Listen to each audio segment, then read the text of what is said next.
हाँ, सभी को नमस्कार। राजस्थान पुलिस कांस्टेबल 6 नवंबर दूसरी शिफ्ट की ऑफिशियल आंसर की आ चुकी है, जिसमें कुछ प्रश्न ऐसे थे जिनमें या तो आंसर की गलत है या फिर सारे ऑप्शन ही गलत दिए हुए हैं, या फिर कुछ ऐसे प्रश्न हैं जिनमें बहुत सा कन्फ्यूजन है। तो उन्हीं पर आज चर्चा करेंगे। अब जिन जिन पर आपको ऑब्जेक्शन होगा यानी कि आपत्ति होगी, उनमें आप अपना ऑब्जेक्शन डाल सकते हो, ठीक है। और आपकी आपत्ति अगर सही होती है तो उसमें आपको बोनस अंक दिया जाएगा। तो ऐसे हम कुछ प्रश्नों पर चर्चा करेंगे, जिसमें एक प्रश्न दे रखा है, ये जो दर्पण वाला प्रश्न है, यदि एक दर्पण को एमएन रेखा पर रखा जाता है तो दी गई छवियां निम्न छवियों में से कौन सी सही दर्पण छवि होगी। तो इसमें जो ऑप्शन आपका दे रखा है ना, ऑप्शन ए और ऑप्शन डी दोनों सेम है, और जो ऑफिशियल आंसर की आई है उसकी, तो उसमें आपका ए दे रखा है और ऑप्शन डी है वो भी सेम है। तो यानी उत्तर अगर उनकी माने एक बार के लिए तो दोनों सेम हो सकते हैं, यानी पूरा कन्फ्यूजन है। तो इसमें भी आपको बोनस अंक मिलेगा। इस पर आप अपना ऑब्जेक्शन डाल सकते हो। 18 नंबर वाला प्रश्न है, एक बार सब लोग चेक कर लेना। इस पर आप अपना ऑब्जेक्शन डाल सकते हो, इसमें आपको बोनस अंक मिलेगा, ठीक है। आगे प्रश्न है, कथन है मोनी को सैल्मन मछली खाना पसंद है, और दूसरा कथन है मोनी को डिंगा मछली खाना पसंद नहीं है। तो निष्कर्ष कह रहा है पहला, मोनी को सभी प्रकार के समुद्री जीव खाना पसंद नहीं है।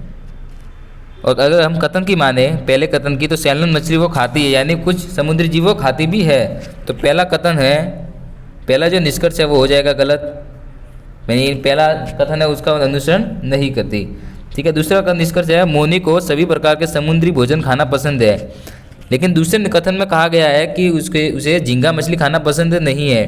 तो यानी कि ऑप्शन जो निष्कर्ष दूसरा है वो भी गलत हो जाएगा। तो इसका जो सही जवाब होता है वो होता है ऑप्शन डी, यानी कि दोनों निष्कर्ष अनुसरण नहीं करते हैं। तीसरा ऑप्शन होगा ना, तीसरा वो सही होगा, ऑप्शन सी।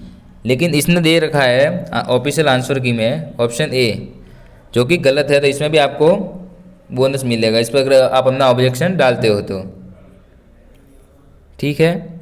आगे प्रश्न दे रखा है, निम्नलिखित में से कौन सा जिला अपनी सीमा पाकिस्तान के साथ साझा नहीं करता। तो इसमें जो कोटा है तो वो भी साझा नहीं करता है अपनी सीमा, जयपुर भी नहीं करता, अजमेर भी करता, लेकिन बाड़मेर करता है। तो बाड़मेर तो होगा नहीं, और जो तीन है वो तीनों ऑप्शन सही है। तो ऑप्शन तो एक सही हुआ ना, तो मतलब ये प्रश्न पूरा गलत है। तो इसमें भी आपको बोनस अंक मिलेगा। 113 नंबर का प्रश्न है, इसमें भी आपको बोनस अंक मिलेगा। ऑब्जेक्शन आप डाल सकते हो, ठीक है। आगे प्रश्न है, URL का पूरा नाम।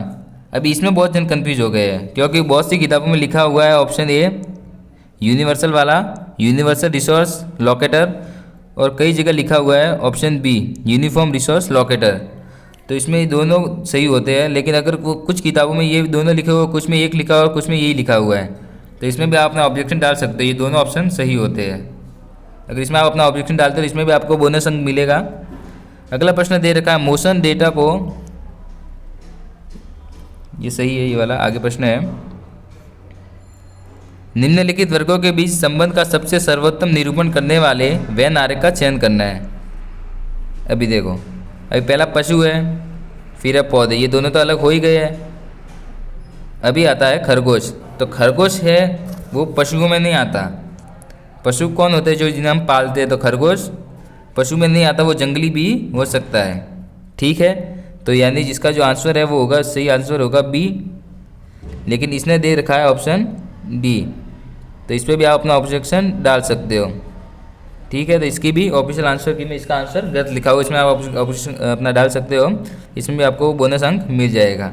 तो यही प्रश्न थे, बाकी आप अपने आंसर कीजिए, चेक कर लेना। बहुत से प्रश्न बहुत सी सीट में अलग अलग गलत दिए हुए हैं। हम सारी सीट के जो प्रश्न है जिन पर आप ऑब्जेक्शन डाल सकते हो, उनके बारे में थोड़ी देर में और वीडियो अपलोड कर दी जाएगी। एक बार तो जो नए हैं वो सब्सक्राइब जरूर कर दे, ठीक है। ऐसी वीडियो आपको और आगे मिलने वाली है। और कैसे ऑब्जेक्शन करना अगर किसी को नहीं मालूम तो उसके ऊपर भी हम एक वीडियो बनाने वाले हैं, जो थोड़ी देर में अपलोड की जाएगी। तो सब्सक्राइब करके रखना चैनल को। धन्यवाद।